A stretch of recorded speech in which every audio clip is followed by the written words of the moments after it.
Hi, I'm Jennifer Roig-Francolí, the mind-body violinist. And today in this video, I'm going to give you 5 tips to help you practice when you feel down. And if we haven't met yet, let me just tell you a little bit about myself. I'm a professional violinist. I've been playing my whole life, basically, started when I was 4. And I'm also an Alexander Technique teacher. And I specialize in helping musicians of all kinds, all skill levels, to get over physical discomfort while playing their instruments or singing, and also to stop unhelpful thinking patterns. So basically, the Alexander Technique is this wonderful method that helps you identify your habits that you may not have even been aware of before. You start to get to know how your thinking is causing excess tension and all kinds of stuff inside yourself that is getting in the way of what you really want. So when I'm teaching, I'm helping musicians to clear out the clutter in their thinking and also the clutter in the body that prevents musical ideas and creativity from flowing freely from the mind, up from here, from the brain, down through the neck, out through the body, and out through the instrument, whatever your instrument is. Basically, we want to make everything easier and more fun. So I want to say hello to everyone who's coming on live. Thank you so much for being here. I'm seeing familiar faces, or names anyway. Sorry, I can't see your faces. I wish I could. But I'm seeing Linda's here, and Barb is here, and Angela. Hi, Angela. I haven't seen you in ages. And Anne, hello, hello, hello.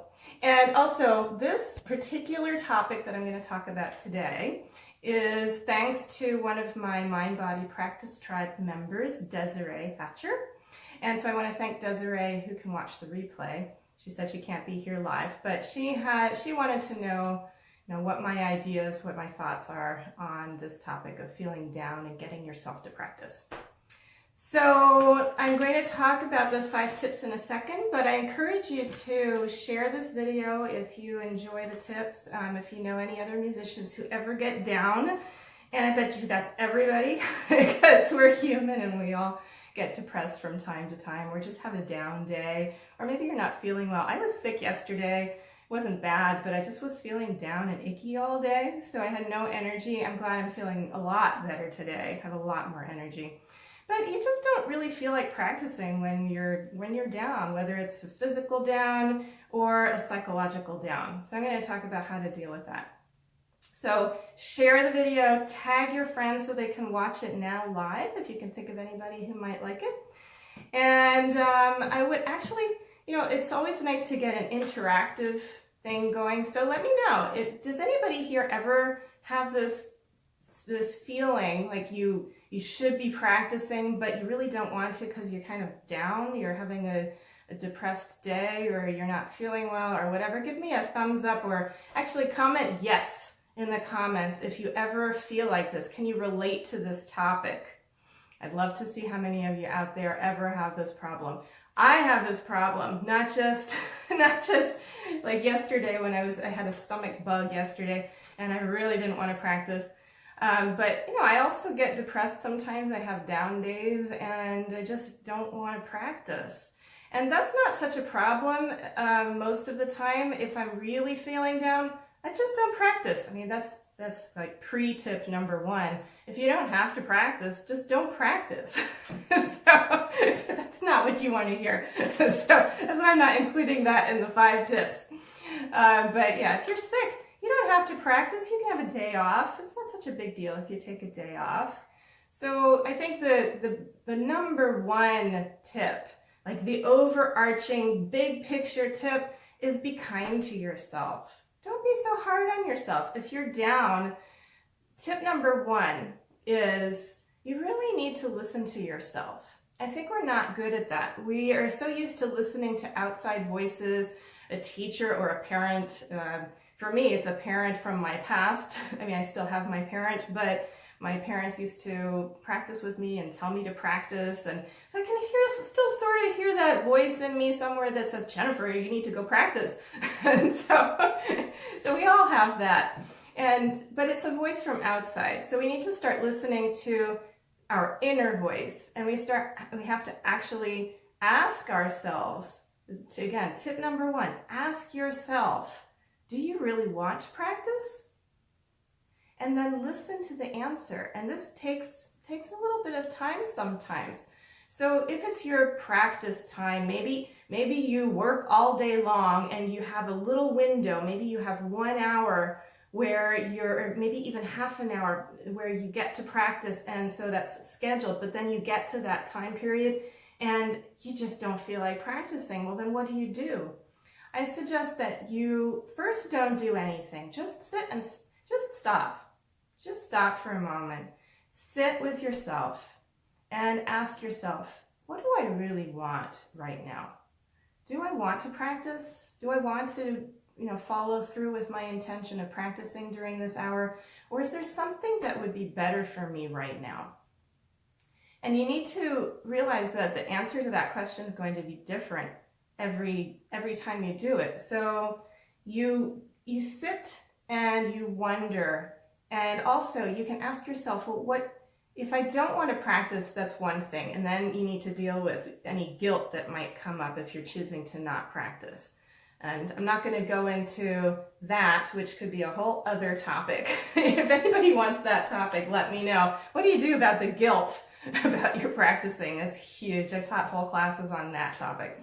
But leaving aside the choice to not practice, let's stick with the choice to practice, okay?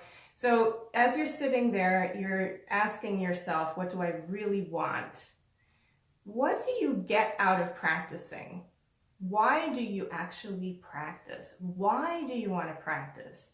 So instead of just pushing yourself around and forcing yourself to practice kind of against part of your will, why not just stop for a moment and reconnect to your purpose? Why do you want to practice? Is it something that you want for yourself? Or is it something that you're doing for someone else? Is it because your teacher has an expectation of you? Is it because you want to live up to someone else's expectations? Or is it because you love music and you really love how you feel when you practice? There are zillions of reasons to practice. I actually sat down one day. This happened to me. This was about a couple months ago, where I was feeling really down and not motivated to practice. That happens to me a lot, actually, because most of my work these days almost 100% of my work is Alexander Technique teaching, and my version of Alexander Technique called Art of Freedom.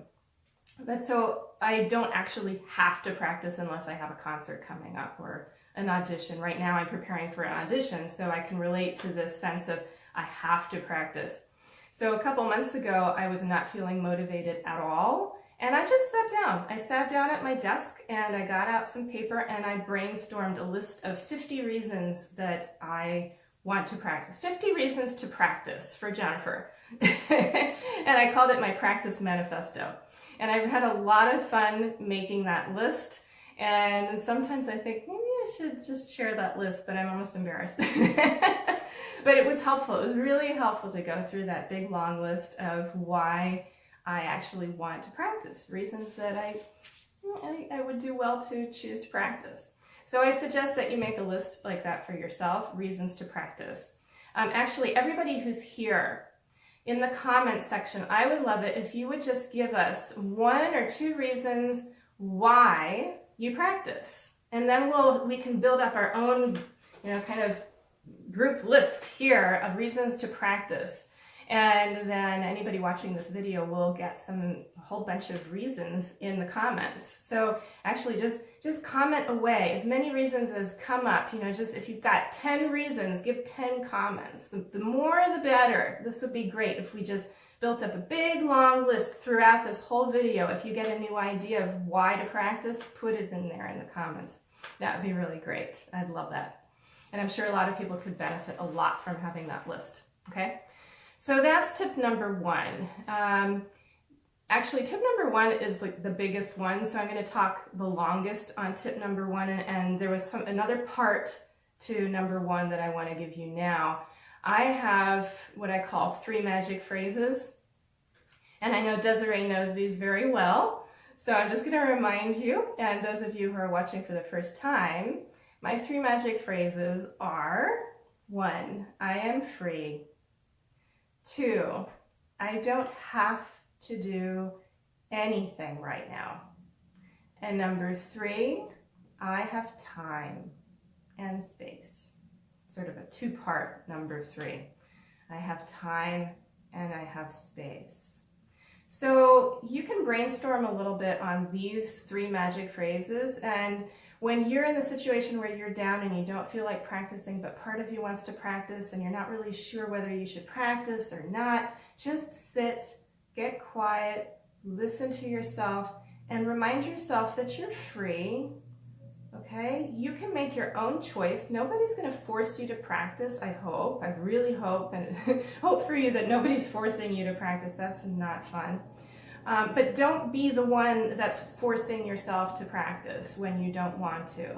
Because then you're just going to create excess tension in your body, and you're going to approach your music making with that excess tension, and then your practice session is just going to be harder, and you're going to be practicing how to make music with more tension, which is really not what you want. You want to be able to play in a fluid way with less tension. So don't bring all that stuff into your music making if you're forcing yourself to practice against your own will. No forcing. This is about loving kindness, self-compassion, being good to yourself, and honoring and respecting how you feel. You've got to listen to how you feel first. Respect that. And then dive deep and figure out, well, why do I want to practice? What is it that I really care about most, okay? I'm free to choose. I make my own choices. I'm free to practice or not practice. I don't have to practice right now. It's not a life or death situation. Even if you have a performance that evening, sometimes it's better to not practice and take care of yourself and find peace in yourself. And then if you can do that, your concert's going to go way better than if you forced yourself to practice in a frenzy because you're nervous. That's not going to help you. Number 3, you do have time. Okay, so even if you have a very short window to practice in and you feel like you really should be practicing, maybe you only have half an hour or 20 minutes, you still have time to stop for a minute before you dive in and get your priorities straight. Really check in with yourself and get in touch with why you want to do it, and you'll be a lot happier because you're bringing more of yourself to your practice session. Very, very important. Okay. Tip number 2 is really quick, really easy, really simple. Tip number 2 is you are free to keep your practice sessions super short. Okay? You don't have to practice for 5 hours. I don't care if you're a college music student in a prestigious music conservatory and your teacher is hammering into you every week that you have to practice 5 hours.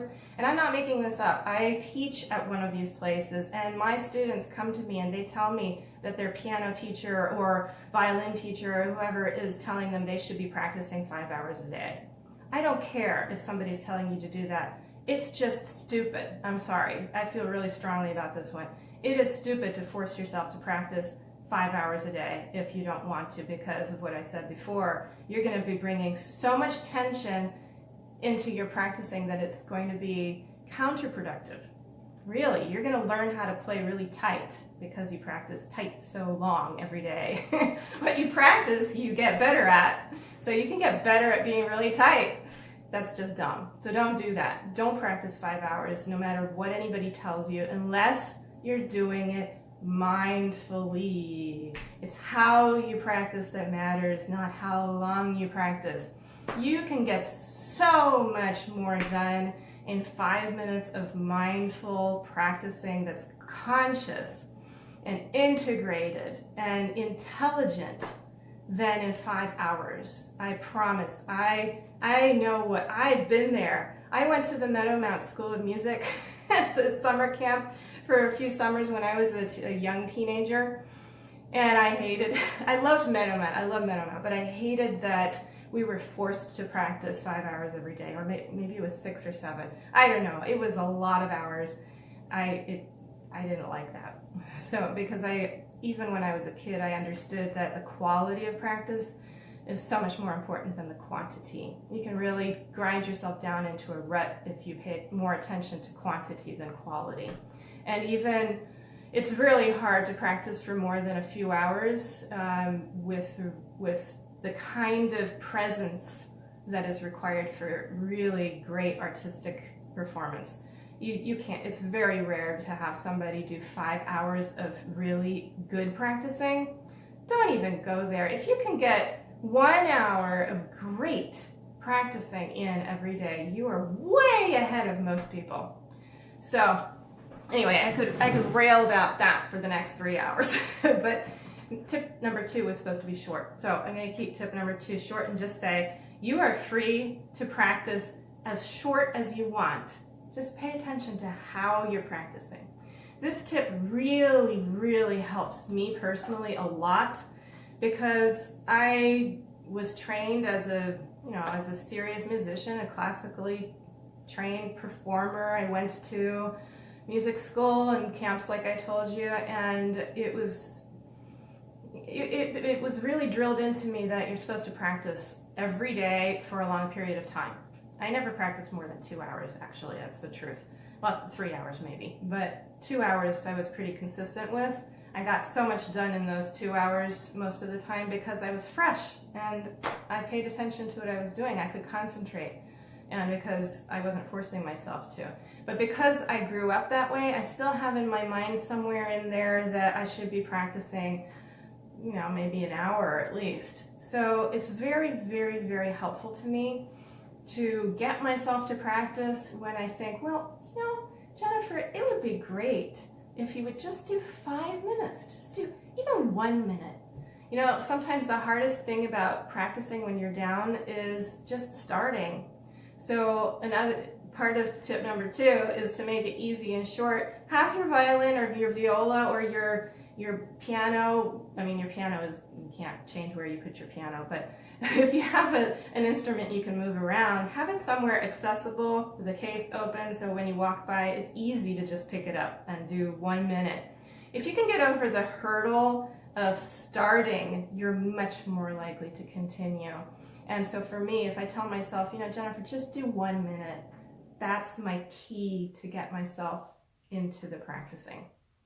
So that's tip number 2, short is fine. Okay, so tip number 3 relates to tip number 1. I really do feel strongly that one of the most helpful things you can do for your practicing, whether you're feeling down or not, is to start from nothing. Is like start from stopping. And people in my mind-body practice tribe understand, they know what I'm talking about when I talk this way. We have something called, well, I call it a group centering practice session. We do 3 times a week. And we do an Alexander Technique etude that's called the cycle. This is an etude developed by my friend Mia Morales, an Alexander Technique teacher. And it takes about 2 minutes. It's almost a meditative practice, but it's a way that starts connecting your mind with your body in the context of ease. So it helps make everything that you do easier. And it helps, like I said before, you want to clear out the clutter in your mind, clear out all those unhelpful thoughts, and you want to clear out the clutter in your body because those unhelpful thoughts cause tension, muscular tension in your body. So by doing a simple little Alexander Technique etude, the cycle, you can start clearing all that out, and you can start from calm and silence and openness. You can, if you don't know what the cycle is, you've never heard of this before, just go to YouTube and Google my name, Jennifer Roig-Francolí, the cycle, and my video will pop up and you can teach yourself how to do that. It's a 10-minute video, but once you learn how to do it, and it is so simple, you're going to learn it instantly. It's so easy to do. It actually takes 2 minutes. So do that twice a day, and it's one of the best ways to start your practice sessions. And especially if you're down, it's going to help you with your mood. You're not going to feel the same after doing the cycle as you did before. So that may be the most powerful tip I give you today. Along with number 1, listen to yourself. So tip number 3 is really stop and take a moment to center yourself. get silent, get quiet, calm down a little bit. And another thing that I'd like to add to this one is find some gratitude. So this is something else that you can add into your pre-practice routine, or even into the time when you're choosing whether to practice or not. If you're feeling really down, one of the best things you can do is to access a bit of gratitude, just a sense of feeling grateful for what you have. Sometimes you can get down about practicing because you feel like you're not making enough progress, or not making progress quickly enough. Maybe you get frustrated with something. Maybe you're stuck in your practicing. Maybe your down mood has nothing to do at all with your practicing. It doesn't matter. You're going to feel better if you can look at what you have accomplished up until now. Just look at how far you've come. Everybody here has done a certain amount of work to get to where you are today, and just give yourself a pat on the back. You know, you've probably gone through difficult periods. Everybody has, and you've come through them. Or if you haven't come all the way through them, you're coming through them. You're watching this video. You're doing something to help yourself. So be kind to yourself and be grateful that you are actually doing good things for yourself. Maybe you're also making poor choices. Fine, now is another moment where you can start making good choices for yourself. Right now is all you have. So feel grateful that you have a right now. Feel grateful that you have this moment to be watching this video and helping yourself. So accessing gratitude. You can even just get a journal and make a big list of things you're grateful for. I love, by the way, to see this big list that you're all creating. As I'm talking, I'm seeing reasons floating by and comments. Just keep them coming. This is great. So yes, and actually in the comments, why don't you just post something you're grateful for right now? That would be lovely to have a gratitude list going too. While we're at list making. Say, I'm grateful for, what am I grateful for? I'm grateful for all of you listening. It's so much more fun to do a live video when there are people actually there. It is so nice. And I'm really grateful for all of you watching the replay as well. It feels really good to be connecting with people in a way that I know is helpful. And I'm grateful for all of you who are choosing to share the video or tag somebody. Yeah, I've got a lot of things to be grateful for. Oh, I'm so grateful that I'm feeling better than I did yesterday. I was not feeling well yesterday. Today is way better. So, okay, on to tip number 4. This is a fun one. Redefine practicing.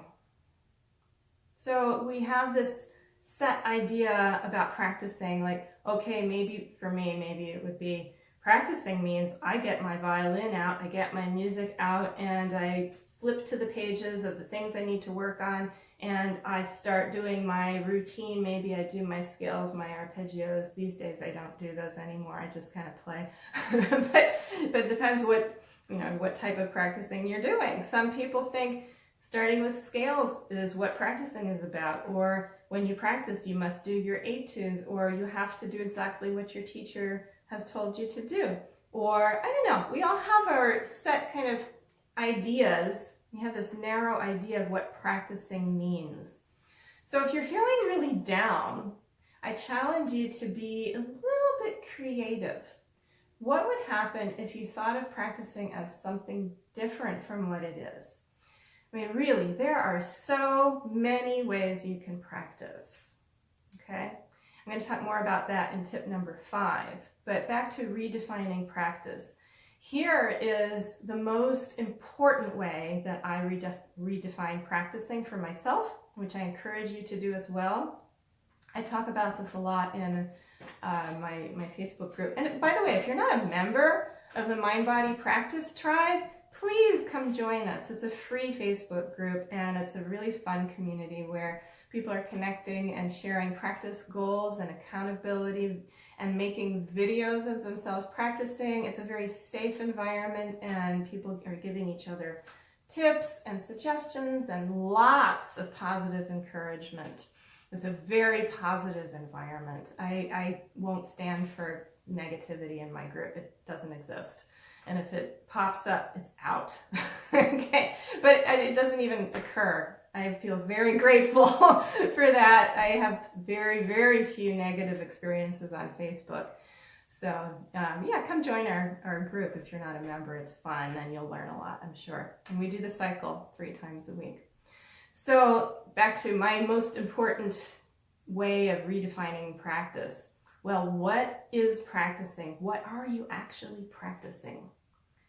So if I look really deeply at what practicing is, it is, for me, it's about having an idea and manifesting it into reality. And when I practice, I am getting better at that.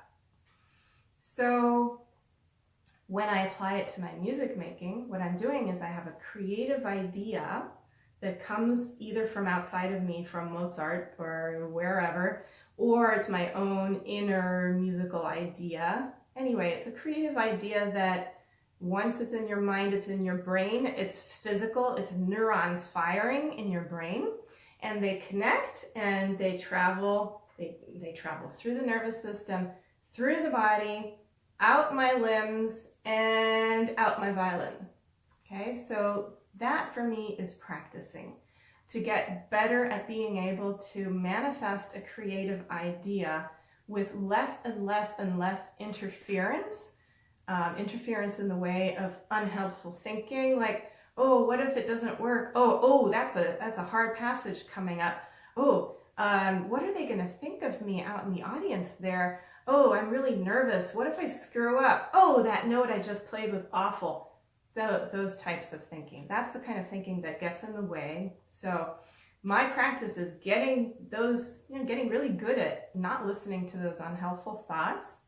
And by doing that, also clearing the body of unnecessary excess tension so that my fingers can move really easily and fluidly, so that creative idea can pass through the body instantly, quickly, without any hindrance, and the music sings. Okay? So yeah, practicing involves all of those things. So there's a big part of that process that doesn't even include the actual violin. So I can be practicing this creative expression without the actual instrument. And that is where the Alexander technique comes in for me, because I think of it as practicing my primary instrument, which is my mind-body connection.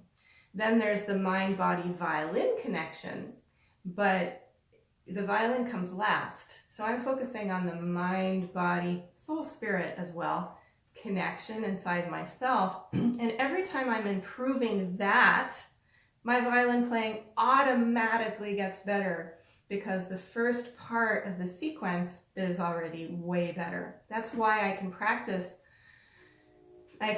very little. I can go without practicing for a couple months, but if I'm practicing this part of the process and integrating my mind and body and my whole self, and I'm getting better and better and better at mind-body coordination, then when I get back to my violin a month later, I sound better.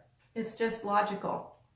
But nobody thinks that way. We don't think of how important it is, how essential it is to have presence of mind in the body, so the mind-body connection is working really well. Okay, it is absolutely essential. So that's also why you can keep your practice sessions really short and still improve radically if you're paying attention to this aspect of mind-body coordination that I'm talking about. And if you want to be able to do that right away, like I said, the cycle takes 2 minutes. You can improve your mind-body coordination in 2 minutes. Yeah, you can watch how to do that in my YouTube video that I mentioned earlier. Just Google Jennifer Roig-Francolí, the cycle. If you're just coming onto the video now, go there and you can teach yourself the cycle. It's like magic. It is so good, so helpful. Okay, so that was tip number 4, redefine practice for yourself. Okay. Tip number 5, last but not least, is have fun. I know it's hard when you're feeling down. It's really hard to start thinking of having fun. So you want to have fun, but don't worry, you don't have to get there immediately. Here's how you might nudge yourself a little bit towards that having fun. So let's say you're down and you've done the other things that I've suggested. You've done the cycle, you've gotten quiet, you've reconnected with what you love about music, you've accessed some gratitude. By now you should be feeling at least a little bit better. I'd be surprised if you didn't. If you go through all these steps, I can pretty much guarantee you will be feeling better. You may not really want to practice, but you'll be feeling better, which is even more important. But number 5 is have fun. And so think about if you were a little kid and you were the adult, and this little kid is supposed to, practice a little bit every day. Even just 5 minutes would be okay. But this little kid is down, not in a really good mood. How would you treat the little kid? Would you say, I don't care how you feel, go practice, you have to do it or you're not going to eat? I don't think so. I hope not. I hope you wouldn't do that to the little kid. So think you are your own little kid. So think about how could you entice this little kid, this innocent little child that's just a little down. How would you entice this child to just go get the violin? Why don't you just go get it? And then we'll see what happens. And then why don't you just touch the violin or touch your flute, touch the harpsichord, touch your tuba, just touch it. Kids like to touch things. You can say, well, you don't have to play it. Why don't you just touch it? Why don't you just see what it feels like today? Is it cold? Is it warm? Is it hard? Have you ever touched those strings in this other part of the instrument?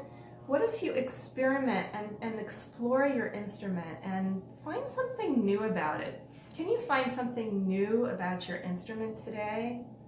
So if you can do something to awaken your curiosity, that is going to go a long way to get you started. And again, getting started is the hardest part. Also, oh yes, I said I was going to talk about there are so many ways to practice. So you can get into experimenting mode.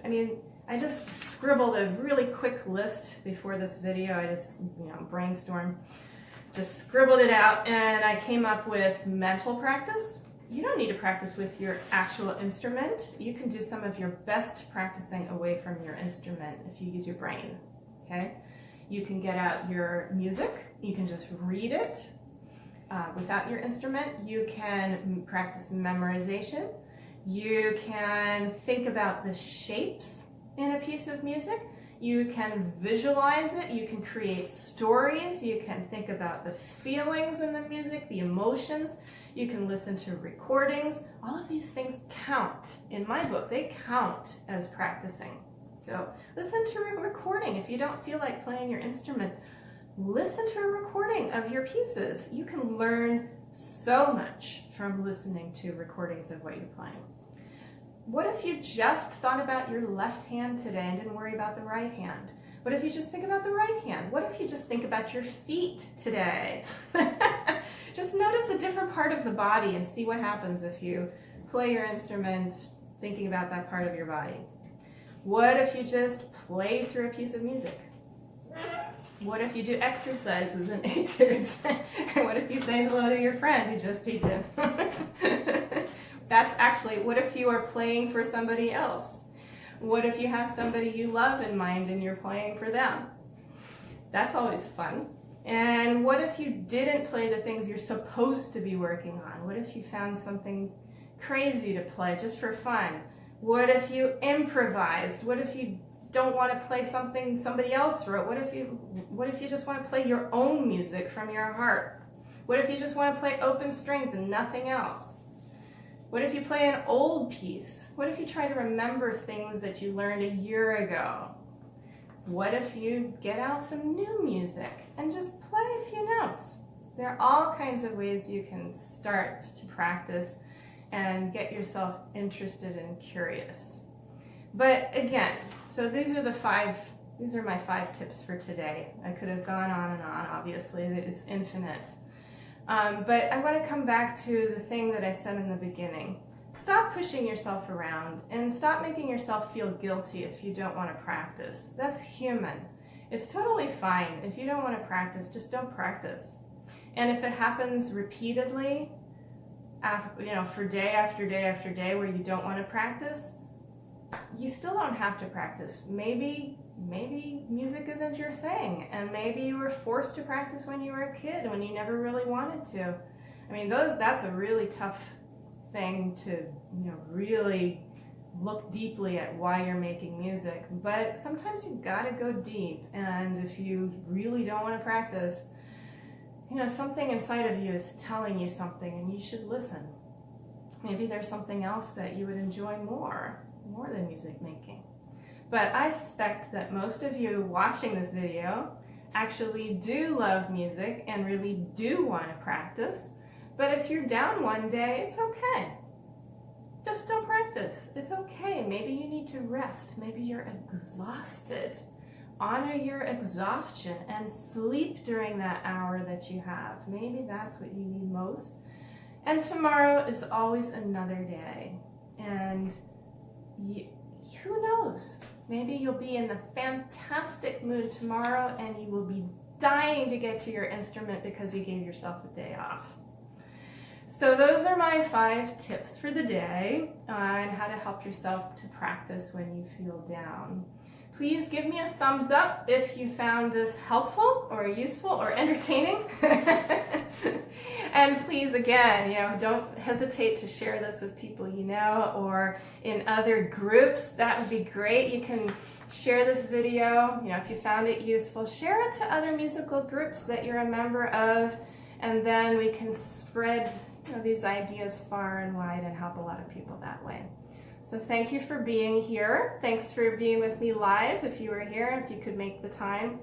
If you're watching the replay, thank you so much for watching the replay. And don't hesitate to comment if you're watching the replay, because I will see your comments. And join my practice tribe if you're not a member. And if you're down, it's okay. I hope you feel better very soon. Lots of love and happy practicing. Bye.